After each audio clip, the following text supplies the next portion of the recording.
भाई एक बार की बात थी। सारे गांव के अड़ोसी पड़ोसी चल दिए भाई घूमन।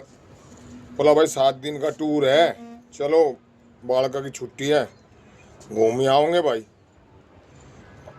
आ जाएंगे घूम घाम के। तो उनकी जो लंबी बस थी रोडवेज जैसी, पहले वैसी बस चला करती, तो बहुत मेड़ की बस चल गई। तो उसमें सारा ने होके 50-60 आदमी ने होके और वो बस कर ली भाई। बोला चलो भाई, तो भाई वे चल दिए, बहुत लंबे निकल गए। और जाते जाते जाते जाते हुए वादिया में पहाड़ों में बस पहुंच गई। तो वहाँ क्या था, बहुत ज़्यादा बिजली कड़की, बहुत ज़्यादा तूफान, मतलब मौसम खराब हो गया। तो बस वाला बोला भाई आगे नहीं जाएंगे, नहीं तो कुछ गड़बड़ हो सका, हादसा हो जाएगा। तो कहने लगे भाई एक काम करो, ये बस पे पड़ जाएगी बिजली तो हम सारे के सारे नीचे उतर लो और बस से बाहर खड़े हो जाएंगे। ना पता कितने आदमी बैठे हैं, कोई पापी है, कोई वैसा है, कोई धार्मिक है, कोई किस टाइप का है। इस भाई ऐसा करो तुम नीचे उतर लो बस से सारे के सारे, और थोड़ा दूर जा खड़े हो जाएंगे, इतना मौसम साफ हो जाएगा तो फिर चल पड़ेंगे। बोला भाई हाँ, यह बात ठीक है ड्राइवर साहब। बोला भाई चल लो नीचे उतर लो। तो वे कोई 500-700 मीटर आगे जाके खड़े हो गए। तो भाई बस पे बिजली ना पड़ी।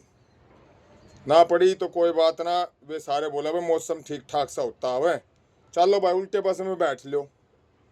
वे भाई घूम फिर के आकर बस में बैठ गए सारे।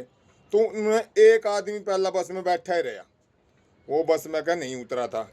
तो वो जैसे सारे बस में चढ़े, बोला भाई तू क्यों ना उतरा भाई, जब हम सारे उतर के बस में गए और हम मौका है तो हमने देख ले सबकी सेफ्टी कर ली, भाई तने भी उतरना था।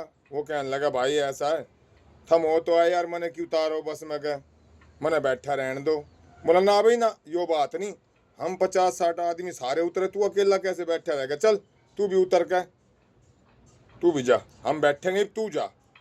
बोला चल भाई तुम ना मानो सारे के सारे, तो कोई बात नहीं, मैं उतर लेता हूँ भाई, चलो मैं भी हो जाता हूँ 5-7 मिनट, मैं फिर आके बैठ जाऊँगा। बोला ठीक है जाओ तुम भी जाओ।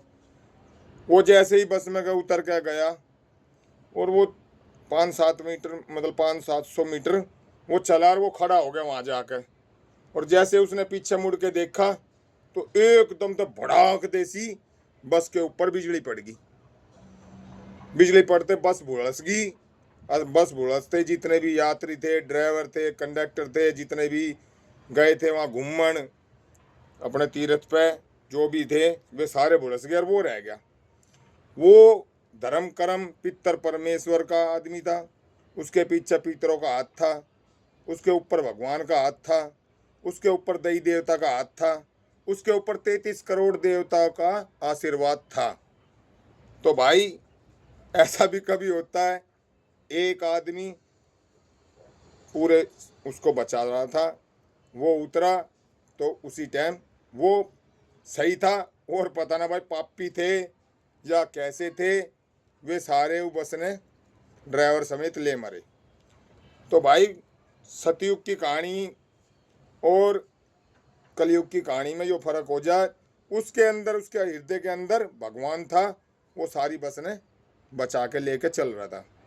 तो हम तो एक बात कहें, भगवान आत्मा में होता है, भगवान फूलों से नहीं सजता, भगवान को सजाने वाला एक दिल की आत्मा होती है, एक दिल की भावना होती है, जिससे भगवान खुश होता है।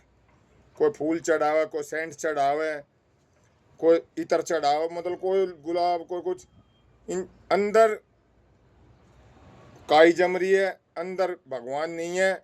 बाहर से दिखा रहा लोगों को मैं ऐसे ऐसे ये चढ़ा रहा हूँ, मैं भगवान को खुश कर रहा हूँ। भगवान आत्मा से खुश होता, कभी भी देख लेना, हृदय में भगवान है तो सब कुछ है।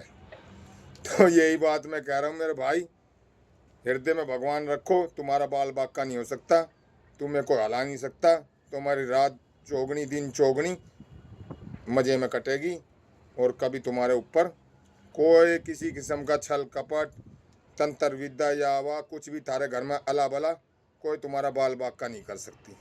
तो बूढ़े का बोल लाओड़, ताकड़ी का तोल लाओड़ कभी व्यर्थ नहीं जाएगा मेरे भाई।